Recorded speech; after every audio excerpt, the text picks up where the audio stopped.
Il est 9h à Bamako, même heure à Ouagadougou, 1 heure de plus à Niamey.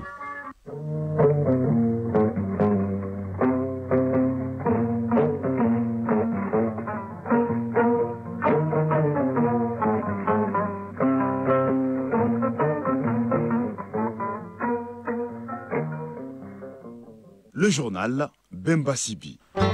Bonjour et bienvenue à cette première édition de Mali Actualité. Tout de suite, les titres.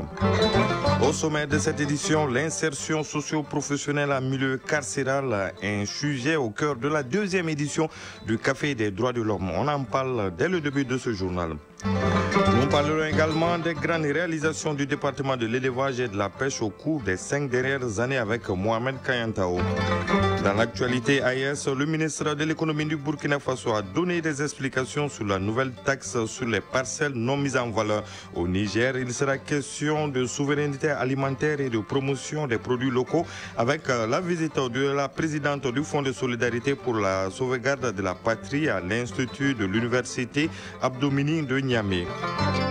Focus Santé de ce dimanche s'intéresse à une maladie rare et grave chez l'enfant appelée rétinoblastome ou cancer de l'œil. La chimiothérapie et l'ablation de l'œil sont des traitements possibles avant que le patient ne contracte le stade avancé. Les précisions sur cette maladie en fin de journal. En sport, football, qui de Koulikoro et de Mopti sera vainqueur de la Super Coupe Générale d'Armée Assimi Goïta? La réponse cet après-midi au stade Mamadou Konaté. La 8e journée des éliminatoires du Mondial 2026 en zone Afrique démarre également aujourd'hui. Afrobasket des moins de 16 ans Rwanda 2025, les filles maliennes ont disposé de celle de la Côte d'Ivoire hier au compte de la deuxième journée des matchs de groupe. Voilà pour les titres. Une fois de plus, bonjour et bienvenue dans ce journal. La réinsertion socio-professionnelle en milieu carcéral, gage d'une paix sociale, c'est le thème de la deuxième édition du Café des droits de l'homme, une activité qui s'inscrit dans la dynamique de promouvoir les droits de l'homme. La cérémonie d'ouverture est présidée par le secrétaire général du ministère de la Justice. Les précisions avec Aliou Abdoulaye Touri. Cette deuxième édition du Café des droits de l'homme se fixe un objectif précis, faciliter la compréhension des droits de l'homme à travers des thématiques comme les droits des femmes, des enfants, mais également les droits des personnes privées de liberté et bien d'autres. Abdul Karim Djara est directeur national des droits de l'homme. Cette deuxième édition n'est que la suite de ce processus du Café des droits de l'homme qui se veut une plateforme d'échange et de partage sur les questions intéressant les droits de l'homme. Le Café des droits de l'homme se propose également de renforcer l'engagement citoyen, un engagement qui se matérialise par une causerie débat sur l'importance des questions des droits de l'homme. Dr Boubacar Sidiki Diarra est secrétaire général du ministère de la Justice et des droits de l'homme. Le Café des droits de l'homme constitue une plateforme de choix pour sensibiliser les citoyens, renforcer les capacités des acteurs locaux et aligner les pratiques nationales sur nos normes internationales en matière de droits humains. Cette année, le Café des droits de l'homme met en avant la thématique la réinsertion socio-professionnelle en milieu carcéral, gage d'une paix sociale. Il est fondamental que le temps d'incarcération ne doit pas être une parenthèse inutile dans la vie d'une personne détenue. Il doit aider à préparer au retour à la vie libre, avec une perspective sérieuse de réinsertion sociale. Une réinsertion qui permet de transformer un détenu en citoyen modèle. La mise en œuvre de la vision stratégique nationale Malikouranieta Siraka Bensan Baflani Bioroni Sabama au cœur d'un déjeuner de l'investissement. Cette rencontre est organisée par le ministère de l'Industrie et du Commerce à travers l'Agence malienne pour la promotion des investissements. Elle vise à inciter les opérateurs économiques du Mali à la création d'unités industrielles pour la transformation sur place de certaines matières premières. Les précisions avec Mamadou Fani. Des produits made in Mali avec les matières premières produites au Mali, c'est la nouvelle stratégie de l'Agence malienne pour la promotion des investissements API Mali. Cette stratégie s'inscrit dans la vision de Malikouranieta Sira. Pour parvenir à cela, API Mali a regroupé un groupe d'investisseurs maliens autour d'un déjeuner pour examiner 3 projets. Première dans une série qui s'annonce dans les prochaines semaines. Ibrahim Ahamadou Touré, directeur général de API Mali. Nous n'avons pas d'autre option que de passer par les investissements. Et donc l'Agence pour la promotion des investissements au Mali se retrouve par la force des choses et bien heureusement au cœur donc, de la mise en œuvre de cette vision. Et donc, il faut que nous réfléchissions pour donner un contenu à cette vision et proposer des actions concrètes pour mettre le secteur privé de notre pays au cœur de la mise en œuvre de cette vision. C'est d'aboutir à la mise en place de consortiums de 2, 3 ou même de 6 opérateurs économiques autour d'un, 2 ou des 3 projets structurants que nous avons proposés et qui seront de nature à renforcer notre économie et à assurer la transformation économique de notre pays à travers donc la production de sucre, de coton hydrophile et même la mise en place de 2 filatures au Mali, à Bamako et à Koutchala. Ces 3 projets structurants sont conçus pour répondre aux priorités de développement de notre pays ancrées dans nos réalités. Amadou Djadje Sangaré, porte-parole des investisseurs. C'est quand même une première en République du Mali que les autorités convient les hommes d'affaires maliens pour les expliquer la vision, à savoir la vision d'aller vers une économie endogène. Ça veut dire une économie faite par des Maliens et pour des Maliens. Et nous sommes prêts également à tout mettre en œuvre pour assurer la mise en œuvre de cette politique-là. Le gouvernement, à travers le ministère de l'Industrie et du Commerce, entend soutenir cette ambition par des mécanismes d'accompagnement, d'incitation et de facilitation pour que nos entrepreneurs nationaux deviennent les leaders de notre économie.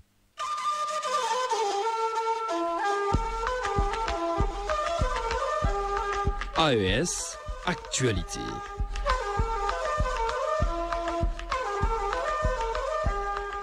Direction tout d'abord le Burkina Faso. Le récent Conseil des ministres a adopté une taxe sur les parcelles non mises en valeur. Elle sera prise en compte dans la loi de finances rectificative 2025. La nouvelle taxe sur les parcelles non mises en valeur vise à inciter les détenteurs à les valoriser le plus rapidement. Le ministre en charge de l'économie l'a bien expliqué au journal de 20h de la télévision nationale du Burkina Faso. Le point avec Boukari Kinda de la radio du Burkina. L'objectif n'est pas de collecter des taxes, mais de mettre fin aux spéculations des parcelles, a affirmé le ministre en charge de l'économie, Abouaka Nakanabo. Pour lui, la taxe va contribuer à ce que toutes les parcelles non mises en valeur puissent être valorisées. Le constat qui a été fait aussi, c'est que quand on prend nos villes, nous avons beaucoup de parcelles non mises en valeur. Alors que les personnes continuent toujours de demander, bien sûr, des lotissements pour avoir des parcelles d'habitation.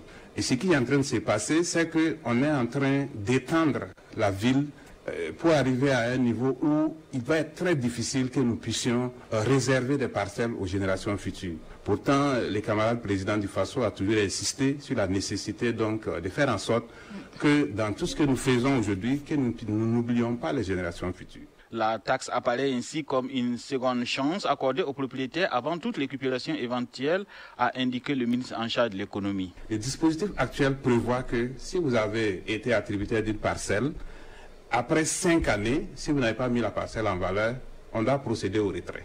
Mais l'exemple de Ouaga 2000 nous a montré que si on doit aller tout de suite au retrait, il y aura un retrait massif des parcelles. Donc on peut dire que cette taxe vient comme une seconde chance qu'on donne aux propriétaires des parcelles qui n'ont pas pu mettre en valeur. Au lieu qu'on aille directement au retrait, on ne vous retire pas la parcelle, mais à partir du moment où vous êtes allé au-delà du délai de mise en valeur qui est de 5 ans, vous devez payer une taxe annuelle. Attention, les parcelles non mises en valeur seront augmentées de 20% chaque année afin d'inciter les détenteurs à valoriser le plus rapidement possible leur terrain. Abouaka Nakanabo. L'objectif de l'État ici, ce n'est pas de collecter les taxes. L'objectif, c'est de faire en sorte que les gens n'aillent pas spéculer sur les parcelles. L'idée, c'est que toutes les parcelles non mises en valeur puissent être mises en valeur. Donc, si on augmente la taxe de 20%, c'est pour que les gens ne se disent pas, comme il y a une taxe, donc chaque année je paye la taxe et je garde la parcelle non mise en valeur. Ce n'est pas ce qu'on recherche. Ce qu'on recherche, c'est que la parcelle soit mise en valeur. L'instauration de la taxe sur les parcelles non mises en valeur va permettre d'inciter les détenteurs de mettre celle-ci en valeur. Cela fera chuter à terme leur coût, a martelé le ministre en charge de l'économie.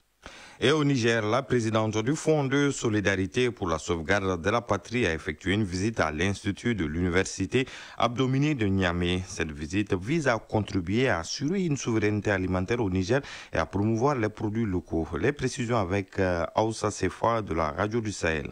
La présidente du Fonds de solidarité pour la sauvegarde de la patrie a effectué une visite au sein de l'Institut radioisotope de l'Université Abdou Moumouni de Niamey. un institut scientifique qui regroupe des chercheurs et des agronomes engagés dans l'amélioration de la production agricole au Niger. On y trouve notamment une unité spécialisée dans la production d'engrais locaux, des semences de manioc, de tomates et de diverses autres plantations, sans oublier un centre d'acclimatation permettant d'adapter certaines cultures aux réalités climatiques du pays et la valorisation du gaz naturel. Cette visite a mobilisé un public varié. Plusieurs chercheurs, le recteur de l'université Abdou Moumouni, le directeur de l'Institut radioisotope, des étudiants en agronomie ainsi que la délégation du FSSP. Ensemble, ils ont échangé sur l'importance de la recherche scientifique au service de la souveraineté alimentaire nationale. La présidente du Fonds de solidarité pour la sauvegarde de la patrie, Raki Germakoy, en parcourant les différents laboratoires et champs expérimentaux, a salué les efforts déployés par ces chercheurs pour répondre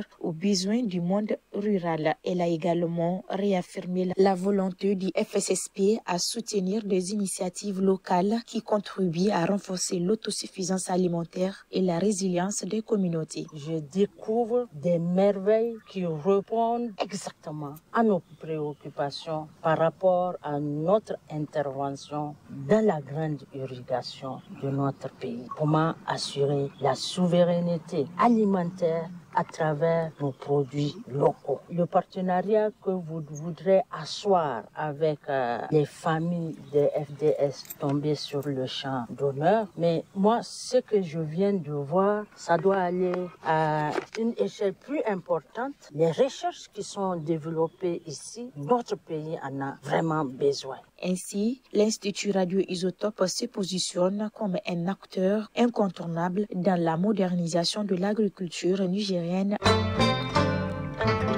C'est ce qui nous amène à l'actualité internationale, tout d'abord au Niger au moins.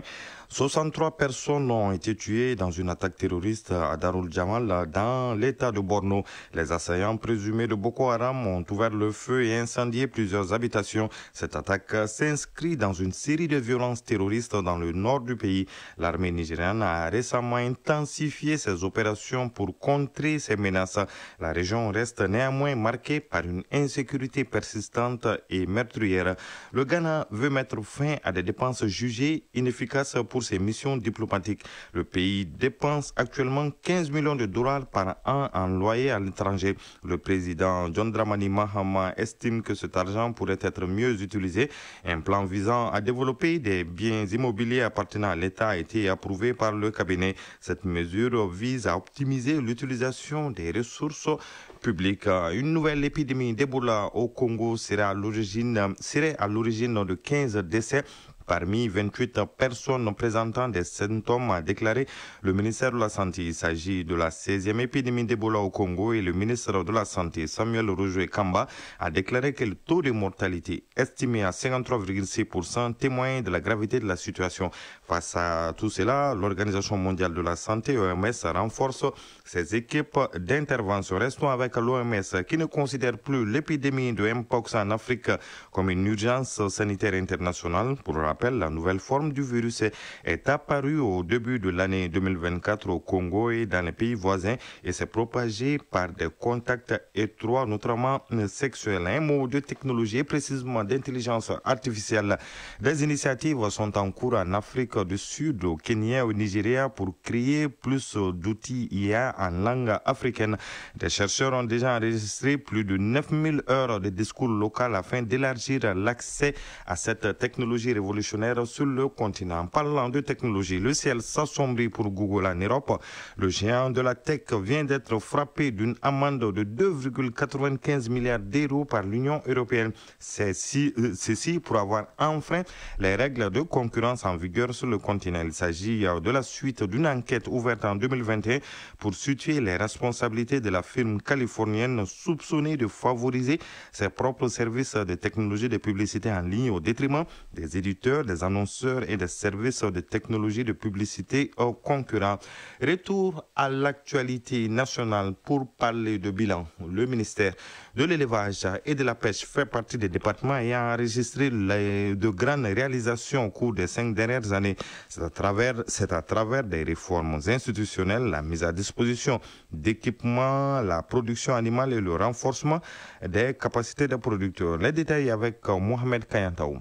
Dans les soucis de donner à la transition ses lettres de noblesse, le ministère de l'élevage et de la pêche, à sa tête Youbaba, n'a jamais lésiné sur les moyens. Les réalisations effectuées au cours des 5 dernières années, 2021-2025, en sont une parfaite illustration. Ce sont des réalisations allant de la modernisation des filières animales et halieutiques à la promotion de la recherche et de la résilience des acteurs en passant par l'amélioration des infrastructures et de la sécurisation des ressources. Ainsi, les réformes institutionnelles et la gouvernance ont permis au ministère de l'élevage et de la pêche de procéder en avril 2022 à Conakry, dans la capitale guinéenne, à la signature d'un protocole d'accord de transhumance inter-État pour une transhumance apaisée entre les deux pays. À Nouakchott, dans la capitale mauritanienne, il y a eu la signature en octobre 2022 d'un accord de coopération dans le domaine de la pêche et de l'aquaculture et d'un protocole d'accord relatif à l'opérationnalisation du comité de coordination chargé du suivi de la mise en œuvre de l'accord de coopération dans le domaine de la santé et des productions ainsi que des industries animales entre le Mali et la Mauritanie. Le ministre Youbaba a également signé en mai 2025 à Brasilia un protocole sanitaire entre le Brésil et le Mali, ce qui devra permettre de faciliter les échanges d'animaux vivants, de produits d'origine animale et de technologies vétérinaires entre les deux pays. Quant aux infrastructures et équipements, l'on note la réalisation de 3 périmètres pastoraux, de 41 systèmes d'hydraulique pastorale améliorés, 4 puits pastoraux et 10 aires d'abattage équipées. À ceci s'ajoute le balisage de 614 km de pistes de transhumance, la création de 6 forages pastoraux et la réservation de 150 000 hectares pour l'aménagement pastoral à l'Office du Niger. Dans la même vision, le département a procédé à la distribution de plus de 375 000 kg de semences fourragères, la restauration de près de 11 600 hectares de bourgoutières et l'insémination d'environ 70 000 vaches et plus de 1000 chèvres. Pour ce qui concerne le renforcement des capacités et la résilience, 4 interprofessions bétail-viande, lait, aviculture et poissons ont été créées. Plus de 5 000 ménages vulnérables ont été appuyés, 1550 AGR et 1216 microprojets, dont 88% portés par des femmes, ont été également financés et suivis. Le ministère de l'élevage et de la pêche n'a pas également négligé la recherche scientifique. Le sous-secteur élevage et pêche a servi de cadre pour des études sur l'adaptation du dromadaire et l'amélioration de la production laitière. Les recherches ont porté aussi sur les plantes médicinales appliquées à la volaille, le développement d'aliments locaux et le suivi de la dynamique de la pêche dans le delta intérieur du Niger. Pourtant, les difficultés ont entravé le bon déroulement de certaines activités. Ce sont des difficultés relatives à l'insuffisance des ressources humaines spécialisées et de laboratoires équipés, à la dégradation des bourgoutières, aux feux de brousse et aux impacts des changements climatiques. D'autres difficultés non moins importantes sont à signaler, à savoir le coût élevé et la faible disponibilité des intrants d'élevage, de pêche et des équipements vétérinaires, les conflits fonciers entre les acteurs et le faible financement des sous-secteurs de l'élevage et de la pêche. La faible intégration de la recherche dans les projets et l'insécurité dans les zones d'intervention des projets et programmes ont été des contraintes ayant empêché la mise en œuvre de certaines actions. Dans les années à venir, le ministre Youbaba et son équipe font de l'espoir sur la mise en œuvre effective de la stratégie nationale de stabilisation et de sécurisation du bétail malien, la création de périmètres fourragers irrigués dans la zone office du Niger et la poursuite de la subvention des intrants d'élevage et de pêche, la sécurisation et le balisage des pistes et périmètres pastoraux, la relecture des textes sur la police sanitaire au Mali, l'adoption des textes sur la santé publique vétérinaire et sur les indemnisations en cas d'assurance agricole, l'élaboration de la politique nationale de santé animale et de santé publique, vétérinaires font également partie des perspectives du département.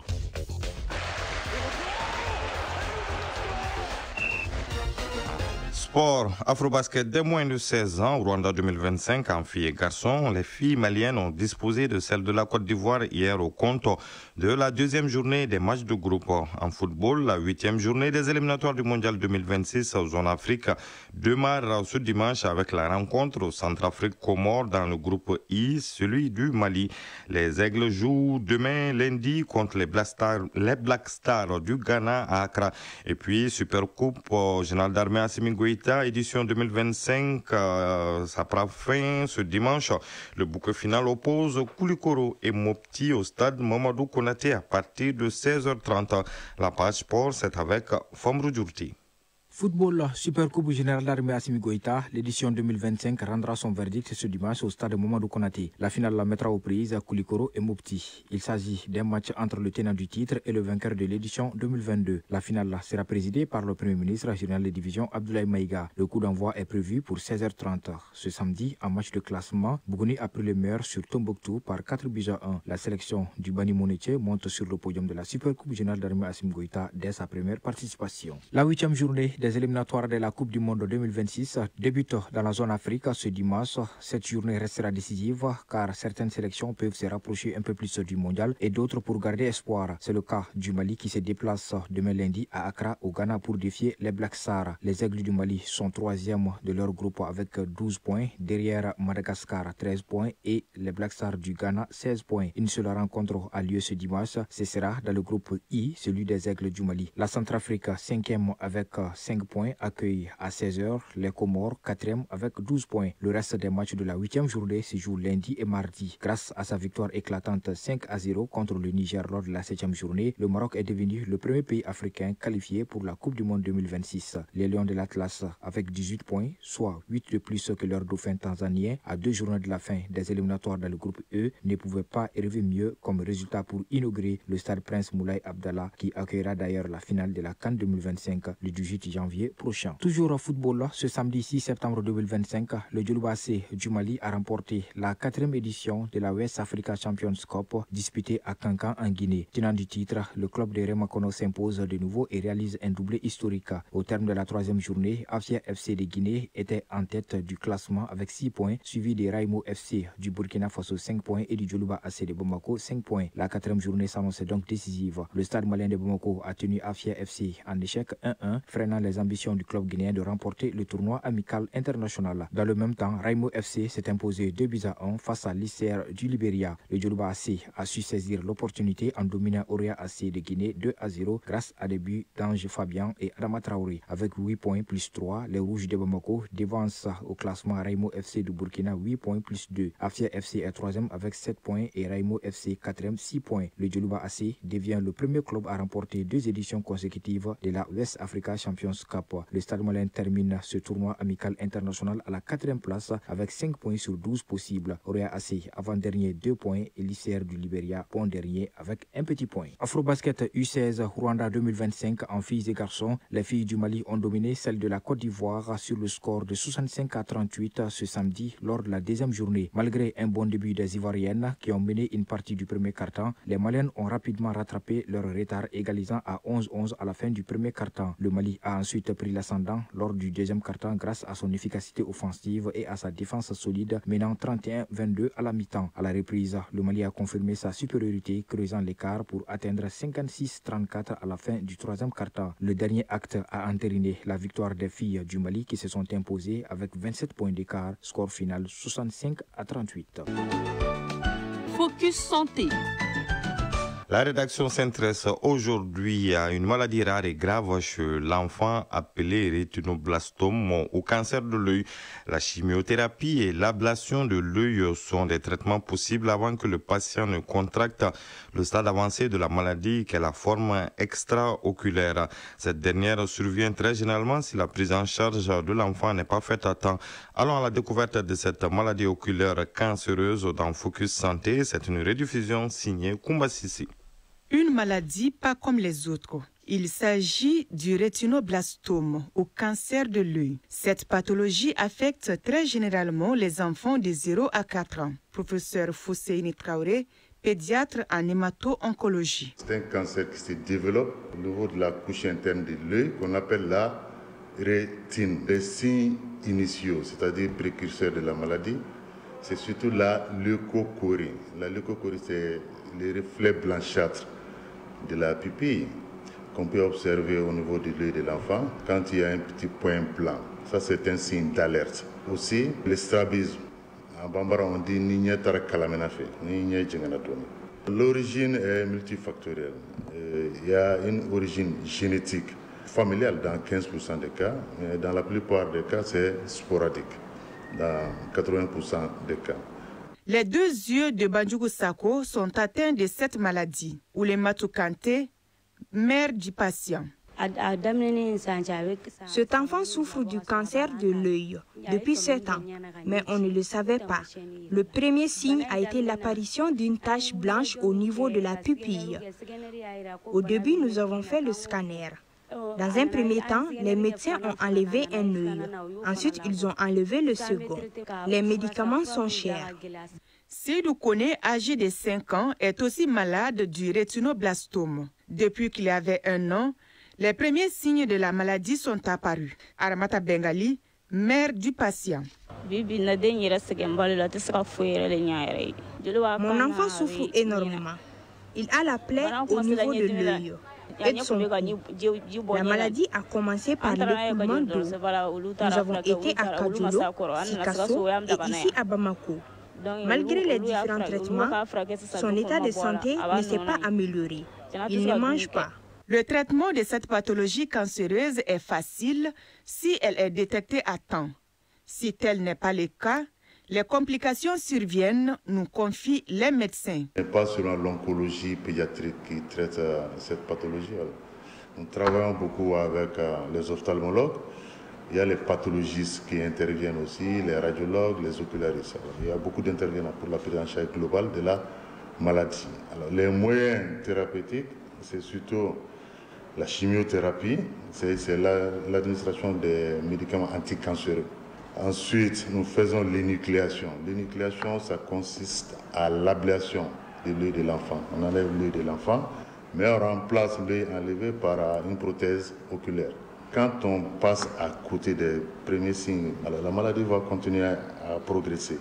Et l'œil, la maladie peut sortir de l'œil. On appelle ça la forme extra-oculaire, qui est la forme très évoluée de la maladie qu'on ne peut pas traiter en fait. Alors il n'y a pas de prévention en tant que telle pour les rétinoblastomes. Dès l'apparition de certains signes comme la tache blanche sur l'œil de l'enfant, les parents doivent urgemment l'amener chez les spécialistes pour des analyses approfondies. Question de savoir si c'est le début du rétinoblastome ou pas. En faisant cela, le traitement peut être facile. À 9h passées de 25 minutes, on prend fin ce journal qui vous a été présenté par Bemba Sibi avec la complicité technique de Alima Ouattara. Vous pouvez écouter ou réécouter cette édition sur nos différentes plateformes digitales grâce à Abdoulaziz Koulibaly qui a assuré la mise en ligne, réalisation, coordination. Ousmane Dao, tout de suite la météo avec Soumaïla Sissé. Prochain rendez-vous avec l'information, c'est à 13h dimanche. Une présentation de Moussa Papa Aïdara.